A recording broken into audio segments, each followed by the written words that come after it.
Hi, என் பேர் பார்த்தீங்கன்னா குமார். நம்ம ஆஃபீஸ் நேம் பார்த்தீங்கன்னா ஐஸ்வர்யம் மைடெக், திருப்பூர் டிஸ்ட்ரிக்ட், தாராபுரம். நம்ம சிசிடிவி இன்ஸ்டலேஷன் மேக்ஸிமம் எல்லா ஊர்களுமே முடிஞ்ச வரைக்கும் பண்ணிட்டு இருக்கோம்.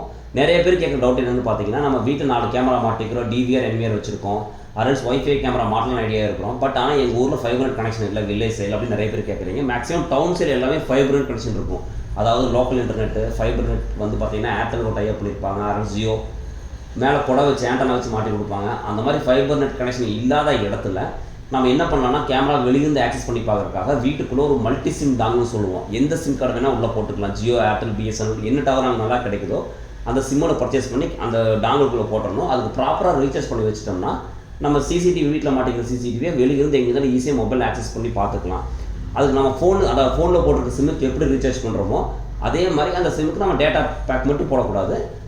அந்த ஸ்பெஷல் ரீசார்ஜ் போடலாம். ஆர்எல்ஸ் சிம் வேலிடிட்டியோடு இருக்கிற மாதிரி ஒரு பேக் போட்டுக்கணும். டேட்டாவோட சிம் வேலிடிட்டி வரும் 3 months 6 months அந்த மாதிரி வரும். அந்த பிளான் போட்டுட்டோம்னா நம்ம ஈஸியாக நம்ம ஃபிட் பண்ணிக்கூடிய கேமராவை மொபைலில் ஈஸியாக ஆக்சஸ் பண்ணி பார்த்துக்கலாம். சிசிடிவி ரிலேட்டட் ஏதாவது ஒரு டவுட் ஏதாவது இருந்ததுன்னா இந்த வீடியோ கீழே கமெண்ட் பண்ணுங்கள். முடிஞ்ச வரைக்கும் எனக்கு தெரிஞ்ச நாலேஜில் அதை உங்களுக்கு எக்ஸ்பிளைன் பண்ணி நெக்ஸ்ட் வீடியோ அப்லோட் பண்ணுறேன். தேங்க்ஸ்.